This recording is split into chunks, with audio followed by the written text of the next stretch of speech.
What is up and welcome to another edition of Worth a Watch with me, Anthony Floyd. This is going to be my review of Hot Tub Time Machine Part 2. Parte dos. I can't help it. I gotta say parte dos. I don't know what it is. Anyways, ladies and gentlemen, it's been 5 motherfucking years since the last Hot Tub Time Machine. That's quite a while in terms of the fact that anybody will remember the first one to begin with. It was actually more of a sleeper hit. It was an okay movie overall. I very much enjoyed it. I had enough to see the sequel, and I did own it in Blu-ray, but sadly had to let it go a while back. I'm hoping to pick it up again. I know it was like $4.99, and I had it in my hands in one of my out and abouts, but anyways, I never got around to buying it again.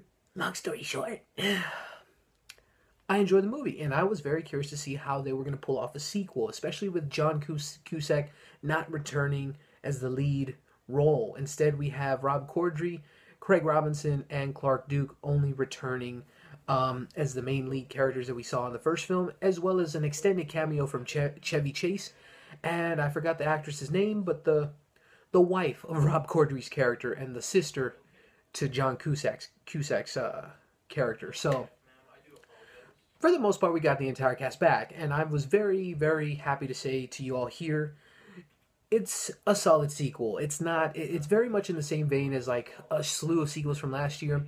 Sin City, Dumb and Dumber 2. In my opinion, it was alright. It was a good time. It was a lot of dumb humor involved.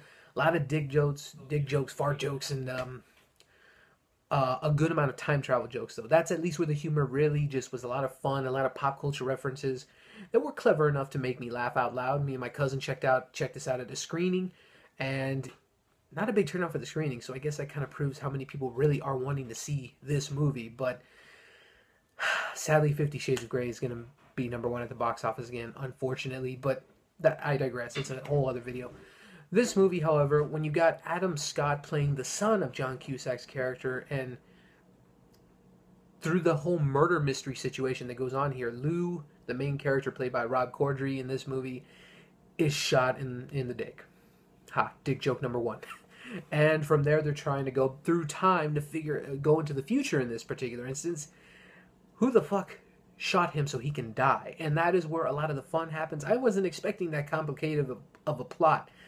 This movie really didn't call for it, but at least they tried, and they put genuine effort in this whole film, and I really give them credit for that. They could have easily just went for the just simple, narrow-minded plot, but they actually made it kind of convoluted at a point to where it just sounded scientific enough to be a time travel movie, and I give them credit for that.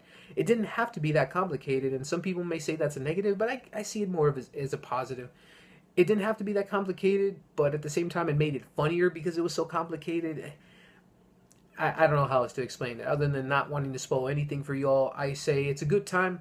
For those of you who enjoy the luxuries of alcohol and you're going to have a good time with this movie if you go a little inebriated. Or fucked up, if you will. It's all kinds of fucked up, you know. It's a good time. It's not as good as the first. And the upside is that Adam Scott's actually a nice addition to the cast. He's not John Cusack, but I do enjoy Adam Scott, whether it's through Parks and Recreation or the movie Step Brothers, or a slew of other smaller parts that he's had in a lot of other comedy movies recently.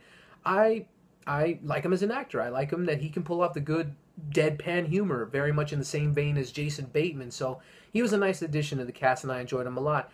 As it was a little rocky at first, the whole movie in general was a little rocky, and it kind of had to get going a little bit, but it succeeded. It was a dumb, over-the-top, very stupid time travel movie sequel. And yeah, there was some good callbacks to the first movie. There was some good new jokes. Not everything was revealed in the trailer. I was very happy about that. It was just a good time all around. Me and my cousin enjoyed it, and I laughed a lot. I had a good time. That's all I ever want out of a comedy.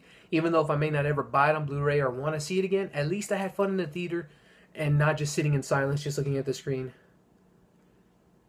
You know, I'd never want that experience out of a comedy. I'm looking at you, Scary Movie 5. Ugh. But it's nowhere near that. Nowhere near that. But anyways, Hot Tub Time Machine 2. It's a very much solid companion piece to the original film. It's not as good, but it's still a good dumb time at the movie theaters. I definitely say it's at least worth a matinee price. If not, you can always definitely just stream it or Redbox it later on. It's not.